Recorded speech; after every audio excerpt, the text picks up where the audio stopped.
निश्चित रूप से वो रुपया तो नहीं मिला। हमारी माताओं बहनों ने जो घर में रखा हुआ था, अपने पति से थोड़ा चुरा कर भी रखा था, मोदी जी ने नोटबंदी करके उस पैसा को भी हड़प लेने का काम किया है। दूसरी तरफ इन्होंने कहा था कि किसान की आमदनी दूनी करने का काम करेंगे। आमदनी तो दूनी नहीं हुई, लेकिन डीजल का, खाद का दाम बढ़ाकर, कीटनाशक दवा का, बीज का दाम बढ़ाकर, उन्होंने कृषि यंत्रों का दाम बढ़ाकर आपका उत्पादन लागत जरूर दोगुना करने का काम किया है। इसके साथ साथ महंगाई को कहा था कि आज आसमान पर छू रही है, हमारी सरकार बनेगी तो महंगाई पर नियंत्रण करेंगे।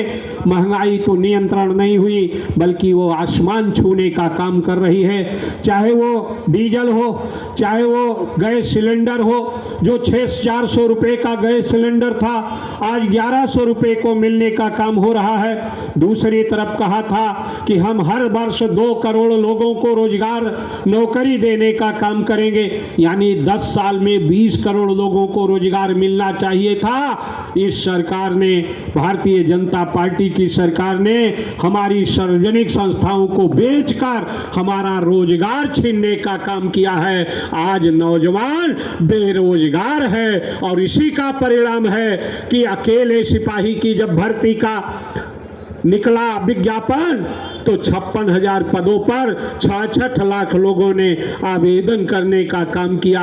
लोग रोजगार न पाने पावे। 2018 से लेकर आज तक कोई भी परीक्षा बिना लीक के नहीं हो पाई, लीक आउट हो गया। मेहनत किया बच्चों ने, परिश्रम किया, इम्तहान दिया और इम्तहान के पहले पेपर आउट करने का काम किया गया। इस तरह से बेरोजगारों को ठगने का काम किया गया है। इसलिए मैं आपसे निवेदन करना चाहता हूं कि आज भारतीय जनता पार्टी विकसित भारत की बात करती है कि हम 2047 तक इस देश को विकसित भारत बनाने का काम करेंगे। अब मुझे ये ध्यान में आता है कि 2047, अभी तो 2024 चल रहा है, कितने साल हैं? 23 साल से ज्यादा है। अब 23 साल माननीय मोदी जी रहेंगे कि नहीं रहेंगे? अब हो सकता है अमृत पीकर आए रहे हो सकता है। निश्चित रूप से हमारी तो ये चाहत है कि लंबी उम्र जिए, लेकिन साथियों 23 साल के बाद हम वो क्या कर पाएंगे? इस तरह से हमें ऐसा सब्जबाग दिखा रहे हैं जो कभी पूरा ना होने वाला हो। इसलिए हम सब लोगों को आज ये निश्चित करना है कि भारतीय जनता पार्टी जुमलों की पार्टी है। भारतीय जनता पार्टी झूठ बोलने का काम करती है। हमें बड़े संघर्षों के बाद, बाबा साहब भीमराव अंबेडकर के संघर्षों के चलते अनुसूचित जाति के लोगों को रिजर्वेशन मिला।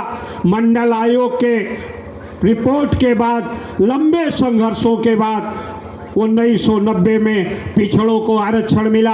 आज भारतीय जनता पार्टी उस आरक्षण को भी हड़पने का काम कर रही है। इसलिए विभिन्न संस्थाओं का, अभी विधानसभा में हमने उठाया था इस बात को। उत्तर प्रदेश के 34 विश्वविद्यालय हैं। हमने जब योगी जी से कहा कि 34 विश्वविद्यालय में एक भी वाइस चांसलर पीडीए का नहीं है, पिछड़ा दलित अल्पसंख्यक का नहीं है, तो उन्होंने खड़े होकर कहा कि अलीगढ़ में है। यानी अगर 34 में एक है, बाकी नहीं है, तो ये आपके साथ जाती है। इसी तरह से 75 जिले हैं। 75 जिलों में 12 जिलों में ओबीसी आईएससी डीएम है, बाकी किसी में नहीं है। ये आपके साथ जाती है, आपका हड़पने का काम कर रहे हैं अधिकार। इसलिए आप सभी लोगों से निवेदन करना चाहता हूं। इतना ही नहीं, ये आपके अधिकार को छीनना चाहते हैं। वोट का अधिकार आपको पहले नहीं था। पहले राजा महाराजा होते थे, पीढ़ी दर पीढ़ी तोप और बंदूक के बल पर शासन करने का काम करते थे। आज़ादी के बाद हमारे देश के नेताओं ने ये फैसला किया कि अब यहाँ पर कोई राजा रानी नहीं होगा, जनता का जनता के लिए शासन होगा और जो भी बालिक होगा उसको वोट डालने का अधिकार होगा।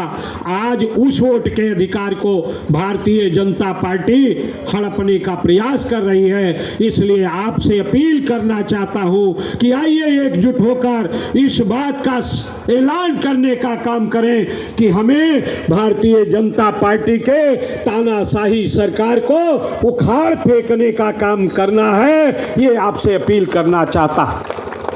सहमत है आप लोग? अगर सहमत हो जरा हाथ उठाइए। मैं माताओं बहनों से निवेदन करना चाहता कि आपको रोजगार चाहिए तो निश्चित रूप से भारतीय जनता पार्टी को हटाने का काम करिए। आदरणीय अखिलेश यादव जी ने कहा है कि हमारी सरकार बनेगी तो हम गरीब लोगों को